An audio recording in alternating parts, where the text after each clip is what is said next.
자, 우리가 12장의 피드백 들어갔을 때의 블록 다이그램입니다. 그리고 앰프의 개인인 AOL이 있고 오픈룩 개인이 있고 베타 네트워크의 개인 베타가 있고요. 그 다음에 소스가 들어오고 베타 네트워크에 들어온 피드백 되는 성분과 XSS, XF를 뺀 값이 XI가 되도록 하고 XI를 갖다가 AOL만큼 정폭해서 X0로 가니까 피드백된 전체 회로의 전달 함수는 이와 같이 만들어졌습니다. 만들어졌는데 여기에서 뭐냐 하면은 AOL은 S의 함수인데 베타는 S의 함수가 아니에요. 그러니까 베타는 저항만으로 이루어져 있다. 그러면 S의 함수가 안 되죠. S의 함수라는 건 뭡니까? C가 들어있다는 거죠. C나 L이 들어있으면 S의 함수가 되는 거고 회로 안에. 근데 저항만으로 있으면 저항은 S 도면 라플라스 변환해도 그냥 R이니까 S의 함수가 아니에요. 그러니까 이 베타 네트워크는 순수하게 저항만이 구성되어 있는 케이스고요. 만약에 우리가 인위적으로 우리가 원하는 대로 뭔가가 만들려고 하면 베타 대신에 베타 S도 만들 수 있어요. RC를 달아서. 그때는 여러분들이 나중에 오실레이터를 만들 때는 얘를 조정하는 것이 아니고 베타 S를 조정합니다. 베타를 갖다가 그냥 상수가 아니고 저항만으로 이루어진 것이 아니고 저항과 C를 갖다가 연결해서 인위적으로 페이지를 갖다가 옮겨주는 그런 케이스입니다. 그래서 일반적으로 보면은 AOL이 S의 함수인데 그 이유는 뭐냐 하면은 여기가 트랜지스터가 들어가 있거든요. AOL 안에는 TR이 들어가 있는데 TR에는 C-PI, CNU 혹은 CGS, CGD라는 캐패시터가 들어 있습니다. 안에 내부에 이러한 캐패시터들이 폴점을 만들어. 그래서 S의 함수가 되는 거예요, 얘네들은. 그러니까 여기서 어떤 전달함수 아까 뭡니까? 분모를 제로로 만드는 S의 근이 중요하다 그랬죠, 그죠? 그래서 1 플러스 베타 AOL, 얘가 제로 되는 S의 근을 구하는 거예요. 근을 구하는 걔가 어디 있느냐를 이제 판단을 하는데 얘를 푸는 것이 아니고 베타 AOL을 갖고 우리가 조사를 해보자는 거예요. 그러니까 베타 AOL이 마이너스 1 되는 포인트가 바로 폴점이거든. 분모, 아까는 DS분의 NS를 했을 때 DS가 제로 되는 거는 여기서 말하면 1 플러스 베타 AOL이 제로가 되는 거고 그 말은 베타 AOL이 마이너스 1 되는 포인트예요. 그 점을 찾아서 시스템이 안정한지 불안정한지를 조사를 하게 되는 거고요. 만약에 베타에다가 C를 달아서 베타 S를 컨트롤하는 거는 이건 안정성 조사보다는 내가 원하는 오실레이터를 만들 때 쓰는 거예요. 그러니까 베타를 실수로 저항만으로 이루어져 있고 AOL을 만드는데 이 AOL 안에 들어있는 C-PI나 CNU는 내가 원하지 않는 캐패시터입니다. 내가 원하지 않는 캐패시터인데 얘네들 때문에 시스템이 불안정해지면 곤란하니까 시스템이 불안정한지 안정한지를 판단하고 만약에 불안정하면은 방법을 고쳐서 안정한 쪽으로 옮겨줘야 돼요. 그래서 그 옮기기 전에 불안정한지 안정한지 판단부터 먼저 해야 되는 거니까 판단을 하려고 그러면 AF의 분모가 제로 되는 폴점이 어디 있냐를 따져야 되는데 폴점의 위치보다는 베타 AOL 얘를 갖다가 조사를 하자는 거예요. 그래서 이 베타에다가 AOL을 곱한 걸 갖다가 우리는 루프 게인이라고 얘기를 합니다. 그래서 루프 게인은 TS라고 되어도 돼요. TS가 두는데 TS는 바로 베타 곱하기 AOLS가 되는 겁니다. 자, 루프라는 게 뭐냐 하면은 요렇게 루프를 만드는 거예요. 요렇게 루프를 만들었을 때 게인이에요. 그래서 정폭기 지나면서 AOL만큼 정폭되고 다시 베타를 지나면서 베타변만큼 정폭이 되는 거예요. 이렇게 한 바퀴 돌므로 인해서 게인 자체가 베타 AOL이 되는 거예요. 그 말을 루프 게인이라고 정의를 하는 거죠.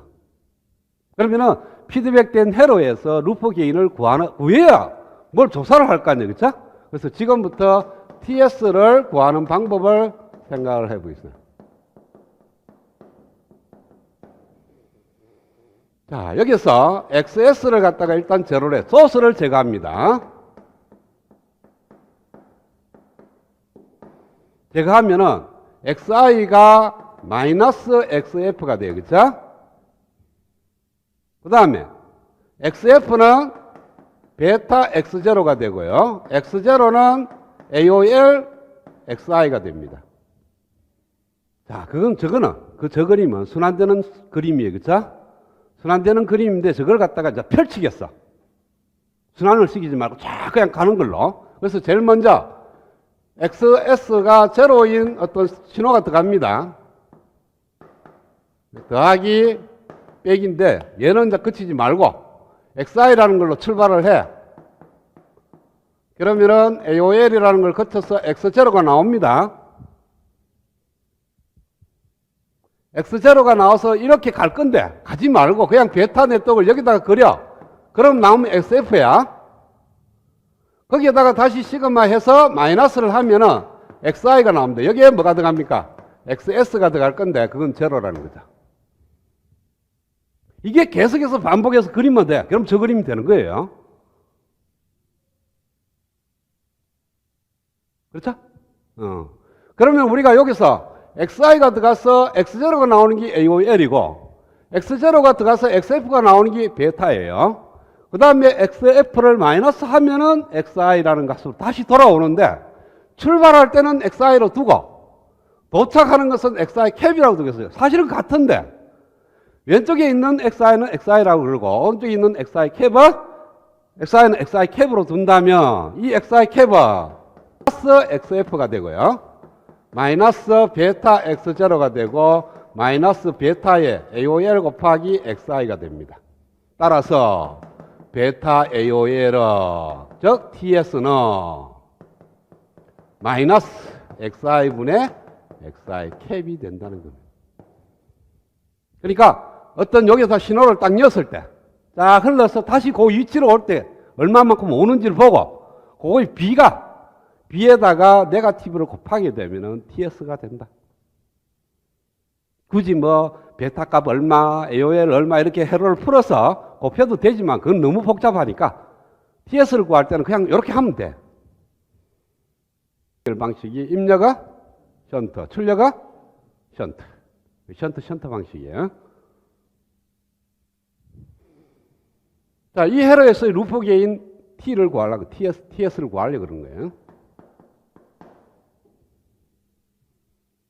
자, IS를 제로로 만들어라 그러니까 소스를 제거하면은 없습니다. 그리고 여기에 들어가는 요 값이 바로 VI예요. 그쵸? XI가 이렇게 들어갑니다. 여기에 뭐, 이까지는 포함시킵시다. R1, R2는 어차피 바이어스 저항이니까, 이렇게, 이게 이제 AC 등가회로니까 그라운드로 갈 거고요. 얘는 숏서킷가 되죠? 왜? 모든 C가 숏서킷가 될 거니까. 하이프리퀀시 영역에서 따지는 거니까. 숏서킷가 되고, 이렇게 들어가면, 여기에 걸리는 전압이 VI에서 출발을 합니다. 그래서 나와서 얘도 숏서킷가 될 거니까 RF를 통해서 다시 원래대로 돌아갑니다. RS가 달려있고 트랜지스터가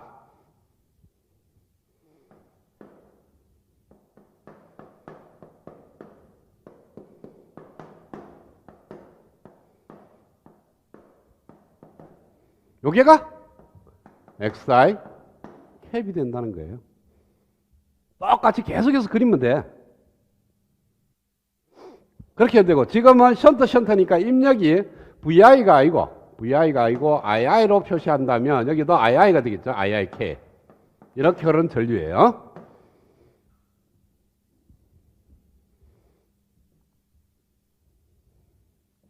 그러면은 여기에 걸리는 전압이 V 파이1. 그러면은 이렇게 흐르는 전류가 GM1 V 파이1. 뭐 GM V 파이겠죠.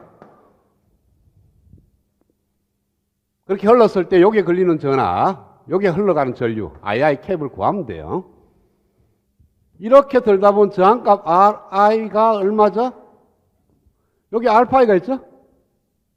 R파이, R2, R1이 세 개가 병렬 저항값이에요.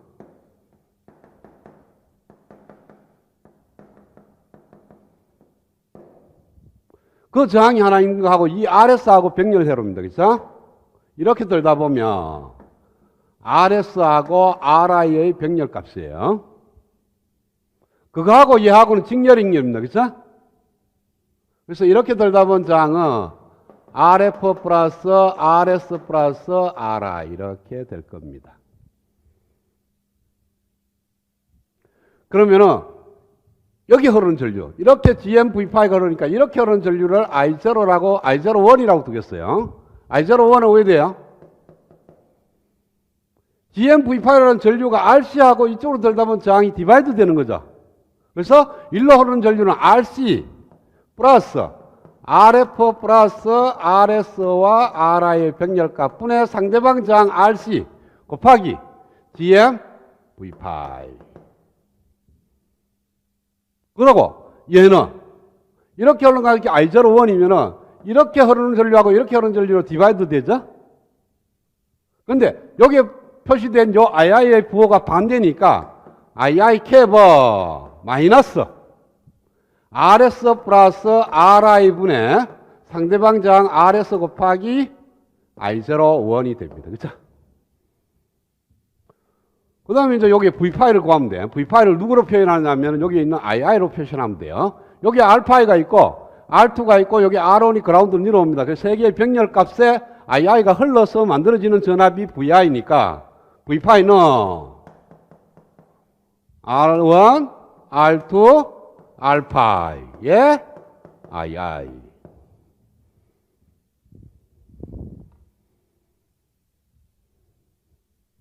따라서 II 캡은 마이너스 RS 플러스 RI 분의 RS 곱하기 I01이 RC 플러스 RF 플러스 RS와 RI 병렬값 분의 RC 곱하기 GM 곱하기 V파이가 R1, R2, 알파의 II. 따라서 T는 S가 아니죠. 여기 저 S 항이 없으니까 T는 II 캡 마이너스 II. 이 마이너스가 있으니까 빼면 돼. 그래서 나머지 얘가 바로 TS라는 거죠.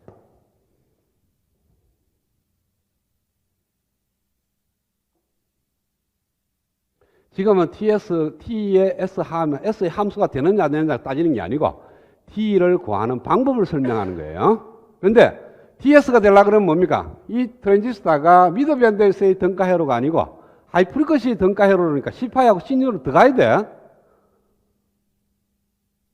그럼 이제 회로가 더 복잡해지겠죠. 그렇죠? 그래서 정확한 값을 여기서 구하겠다는 게 아니고 구하는 방법만 대충 얘기하고 판단하는 방법을 얘기하겠다는 거예요. 그래서 T는 이런 식으로 구한다. TS를 구하려고 그러면은 트랜지스터의 등가 회로를 하이프리커시 파이 모델로 등가 회로를 넣고 똑같이 풀면 돼. 미드밴드에서 구하는 게 아니고, 그죠? 괜히 이 회로에서 여기서 출발해가 횡 돌아서 다시 도착하는 걸 보려고 그러면 이 증폭이 되는 거니까 그냥 이 점에서 쭉 그려 나가. 계속해서 반복해서. 한 번만 더 그리면 돼. 한 번만 더 그리면은 여기서 출발한 II가 들어갔을 때 여기에 나오는 이 전류 B인데 반드시 뒷단을 그려놔야 뒷단에 로드 이펙트가 나타납니다. 그러니까 여기서 쭉 가서 여기까지 오는 게 아니고 여기까지 가면은 뒤에를 안 달아버리면은 뒤에가 오픈 서킷가 되는 거니까 전류가 안 흘러요. 그러니까 전류가 흐르기 위해서는 뒷단도 또 달아줘야 돼. 그럼 계속해서 달리는 거예요. 여기서 또 나가면 또 어디 돼? 또 RF를 거쳐서 RS를 거쳐서 R1, R2 해서 TR 이런 식으로 또 들어가고 또 나와. 계속해서 반복해 나갈 거냐. 그게 이렇게 도는 게 쭉 흘러간다는 뜻이죠. 그래서 TS, 루프 게인을 그런 식으로 구하면 된다.